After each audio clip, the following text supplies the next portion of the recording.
The Bengali টিউশনে তোমাদের সকলকে স্বাগত। আমি শুভময়।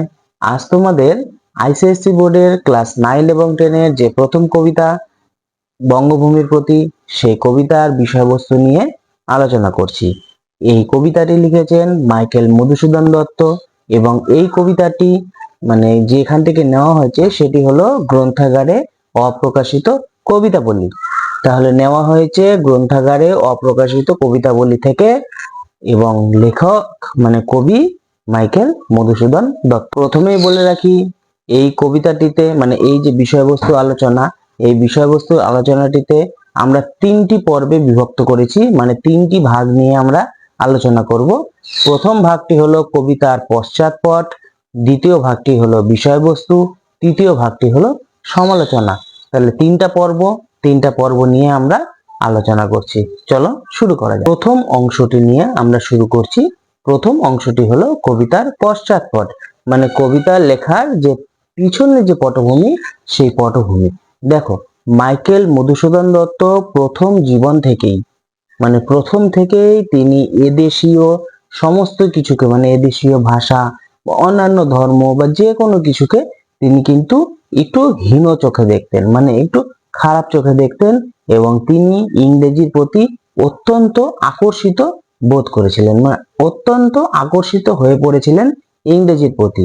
আর যার কারণে তিনি এদেশীয় ভাষার প্রতি একটু বিরূপ ছিলেন। তিনি নিজে হিন্দু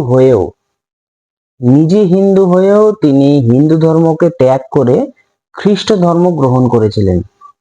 আর খ্রিস্ট ধর্ম গ্রহণ করে তিনি খ্রিস্টান হয়ে গিয়েছিলেন এবং তিনি যখন হিন্দু কলেজে পড়তেন তখন তিনি একটি ইংরেজিতে কবিতাও লিখেছিলেন এবং বলা বাহুল্য সেই কবিতাটি যথেষ্ট সম্মানও পেয়েছে। তার ইচ্ছে ছিল শেলি, কিটস, বায়রন, ওয়ার্ডসওয়ার্থ এই ধরনের কবি হওয়া এবং তিনি এই ধরনের কবিকে অনুসরণ করে যে সমস্ত কবিতাগুলি প্রথম দিকে লিখেছিলেন, দ্য ক্যাপটিভ লেডি বা মনে করো ভিশন অফ দি পাস্ট, সেগুলি তিনি লিখেছিলেন, কিন্তু সেগুলি কিন্তু বেশি প্রচার পায়নি এবং তার সাথে সেগুলিতে বেশি খ্যাতিও তিনি লাভ করতে পারেননি। তখন তার কলেজের অধ্যাপক তার যে মধুসূদনের যে অধ্যাপক ছিল, সেই অধ্যাপক তাকে সাজেশন দিয়েছিল বা তাকে বলেছিল যে এই যে তুমি ইংরেজি সাহিত্য লিখছো,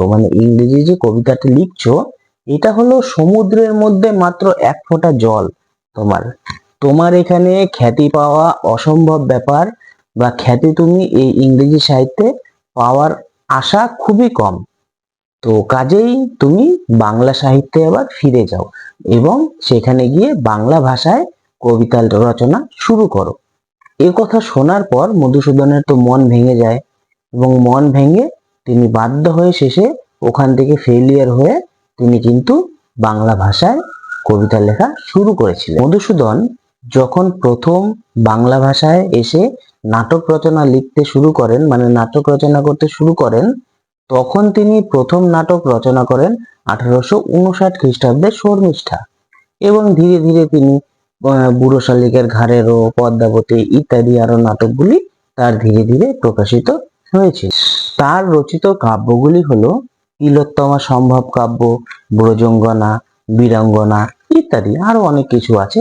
তবে তাকে মহাকবির উপাধি এনে দেয় বা তাকে মহাকবির পদমর্যাদা এনে দিয়েছিল মেঘনাদ বধ কাব্য, এই যে রচনাটি, সেই রচনাটি তাকে মহাকবি যে ভূষণ, সেই মহাকবির ভূষণ তাকে পাইয়ে দিয়েছে। জীবনের শেষ প্রান্তে এসে তিনি 2টি গীতি কবিতা লিখেছিলেন, একটি হলো আত্মবিলাপ এবং আরেকটি হলো বঙ্গভূমির প্রতি। তাহলে এই 2টি গীতি কবিতা জীবনের শেষ প্রান্তে এসে লেখা, আত্মবিলাপ এবং বঙ্গভূমির প্রতি। এই তো গেল কবিতার পশ্চাৎপট। এবার আমরা কবিতার বিষয়বস্তু নিয়ে আলোচনা করছি। তাহলে 2 নম্বর পর্ব এবার শুরু হবে, কবিতার বিষয়বস্তু। কবি মধুসূদন দত্ত তার প্রথম জীবনে বঙ্গভূমি বা বঙ্গমাতাকে অবহেলা করে ইংরেজি সাহিত্য নিয়ে তিনি তার লেখা শুরু করেছিলেন, কিন্তু সেখানে ব্যর্থ হয়ে অবশেষে তাকে বাংলা ভাষাতেই ফিরে আসতে হয় বা বঙ্গভূমির কাছেই ফিরে আসতে হয় এবং তিনি ফিরে এসে বঙ্গভূমির কাছে ক্ষমা প্রার্থনা করেছিলেন। তিনি নিজেকে বঙ্গমাতার দাস হিসাবে মানে ব্যাখ্যা করে বা বঙ্গমাতার দাস হিসাবে নিজেকে কল্পনা করে তিনি বঙ্গভূমির প্রতি একটি আবেদন রেখেছেন যে নিজের ইচ্ছা পূরণ করতে গিয়ে তিনি যদি কখনো বিপদে পড়ে যান বা বিপথে চলে যান, বঙ্গমাতা যেন তাকে মধুহীন না করে দেয় বা নিজের মন থেকে যেন না মিশিয়ে দেয়। প্রবাসে থাকাকালীন যদি কবির মৃত্যুও হয় তাতেও কবির ক্ষেপ বা আক্ষেপ কিচ্ছু নেই, কারণ তিনি জানেন জন্মিলে একদিন মরিতেই হবে, আর যে যার জন্মগ্রহণ হয়েছে তার একদিন মৃত্যু অবশ্যম্ভাবী বা হবে। তাই কবি এই কবিতায় অমর কথাটি দুইবার ব্যবহার করেছেন। জন্মিলে মরিতে হবে, অমরকে কথা কবে। এই যে অমর শব্দটি কবি কবিতায় দুবার ব্যবহার করেছেন। প্রথম যে অমর কথাটি, যে অমরকে কথা কবে, এই অমর কথাটির দ্বারা মৃত্যুহীন বা যারা সবসময় জীবিত থাকে তাদেরকে বোঝানো হয়েছে। মানে কবি অমর তো কেউ কোনোদিন থাকে না, এবং এই যে অমর কেউ কোনোদিন থাকে না এই কথাটির পরিপ্রেক্ষিতেই কবি এখানে অমর কথাটি ব্যবহার করেছেন। আর দ্বিতীয়বার অমর কথাটি কবি লোকের মনে ভালো কাজের দ্বারা তিনি স্থায়ীভাবে বেঁচে থাকার কথা বোঝাতে চেয়েছেন, এবং তিনি এটি লাইনে লিখেছিলেন, অমর করিয়া দেহ দাসে সুবরদেব। এই কথাটির মাধ্যমে লোকের মনে মানে স্থায়ীভাবে তিনি স্থান চেয়েছিলেন। কবি বঙ্গভূমি বা বঙ্গমাতা মানে যদি বঙ্গভূমি বা বঙ্গমাতা যদি কবিকে তার মনে স্থায়ীভাবে জায়গা দেয় তাহলে কবি মৃত্যুকেও ভয় করেন না, কারণ জানেন বঙ্গমাতা বা বঙ্গভূমি যদি তাকে স্থায়ীভাবে পাকাপাকিভাবে আসন দেয় তাহলে দেশবাসীও তাকে পাকাপাকিভাবে বা স্থায়ীভাবে তার মনে আসন দেবে। দেখো, একটা সামান্য মৌমাছি মধুপান করতে গিয়ে যদি মধুভাণ্ডে পড়ে যদি সে মারাও যায় তার দেহটা অক্ষত অবস্থায় থাকে।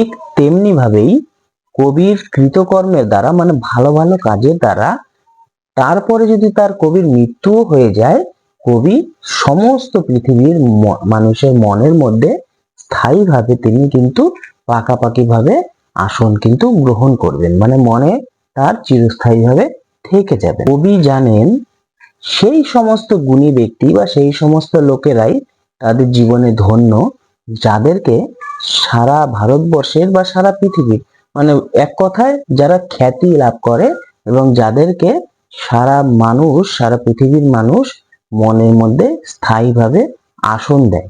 এবং তিনি বঙ্গমাতার কাছে এটাই আশীর্বাদ প্রার্থনা করেছিলেন। আবার তিনি অন্যদিকে ভয়ও পাচ্ছিলেন যে তার তো কোনো গুণ নেই, মানে আমাদের যে কবি মাইকেল মধুসূদন দত্ত তার তো কোনো গুণ নেই, তিনি কিভাবে তাহলে আশীর্বাদ চাইবেন বঙ্গভূমির কাছে। তাই তিনি শেষে বলেছিলেন যে তার বা মাইকেল মধুসূদন দত্তের যদি ত্রুটিগুলোকে মানে তিনি যে জীবনে ভুল করেছিলেন সেই ভুলগুলোকে যদি সাইডে রেখে মানে দূরে সরিয়ে তার যে ভালো দিকগুলো সেই ভালো দিকগুলোকে যদি সামনে রেখে তাকে যদি একটু হাইলাইট করে বা তাকে যদি একটু মনের মধ্যে ভালো করে পাকাপাকিভাবে আসন দেয় তাহলে তিনি কিন্তু সমস্ত ভারতবাসীর মধ্যে মনের মধ্যে তিনি পাকাপাকিভাবে স্থায়ী আসন পেতে পারেন। এটা তো গেল দ্বিতীয় অধ্যায় মানে বিষয়বস্তু। এবার আমরা আসবো সমালোচনা বিষয়ে।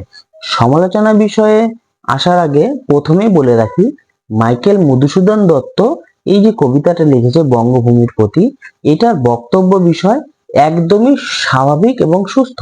মানে তিনি কিন্তু ঘুরিয়ে পেঁচিয়ে কোনো কথা বলেননি, যা বলেছেন সামনাসামনি বলেছেন। আমার কোনো গুণ নেই, আমাকে কিভাবে আমি ফেমাস হব, তাই তিনি দেশ মাতার কাছে বা বঙ্গভূমির কাছে মানে চেয়েছেন, মানে ভিক্ষা চেয়েছেন বা আশীর্বাদ চেয়েছেন। তো একদম সাবলীল এবং পরিপুষ্ট ভাষা এখানে ব্যবহার করা হয়েছে। My native land good night, বায়রনের যে এই উক্তি সেই উক্তিটি দেখবে কবিতার প্রথমেই লেখা আছে, মানে কবিতার নামকরণ করে তিনি ডাইরেক্ট কিন্তু কবিতায় প্রবেশ করেননি, তার আগে একটি উক্তি ব্যবহার করেছে। তাই আমরা কবিতার প্রথম দিকে দেখি কবি মাইকেল মধুসূদন দত্ত বঙ্গভূমির কাছে ক্ষমা প্রার্থনা করে তার মনে একটু স্থায়ীভাবে আসন পেতে চেয়েছেন এবং তিনি বঙ্গভূমির আশীর্বাদ নিয়েই পরবর্তী জীবনে বা আগামী যে জীবনটা সেই জীবনে কিন্তু তিনি লেখাটা কন্টিনিউ করে যেতে চেয়েছেন। দেখো, মানুষ তো ভগবান নয়, তাই জীবনে চলার পথে সে নানা ধরনের ভুল করে থাকে এবং এই ভুলটা সে কখনো প্রথমেই বুঝতে পারে এবং অন্যদের ক্ষেত্রে এই ভুলটা বুঝতে কখনো অনেক দেরি হয়ে যায়, তখন আর তার হাতে সময় থাকে না। কবি মধুসূদনও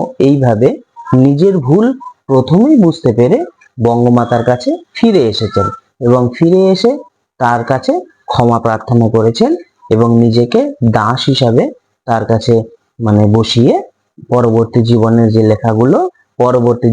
তিনি লেখাগুলো চালিয়ে যেতে চেয়েছেন। তিনি বঙ্গ সরস্বতীর কাছে এমন প্রার্থনা করেছেন যে তিনি যেন মধুসূদনকে এমন বর দেন যাতে শরতে হোক বা বসন্তেই হোক তিনি সব সময় যেন পদ্ম যেমন ফুটে থাকে সরোবরে, তেমনি যেন মধুসূদন এই বঙ্গভূমিতে সেভাবে ফুটে থাকতে পারে শরৎ বা বসন্তে।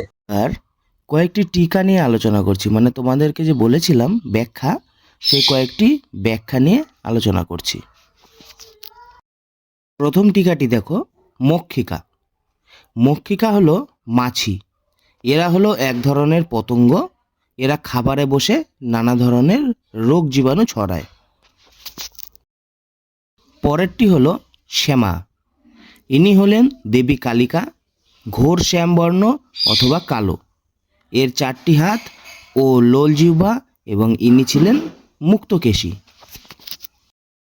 পরেরটি দেখো, তামরস। তামরস শব্দের অর্থ পদ্মফুল। এই পদ্মফুল শরৎকালে ফোটে।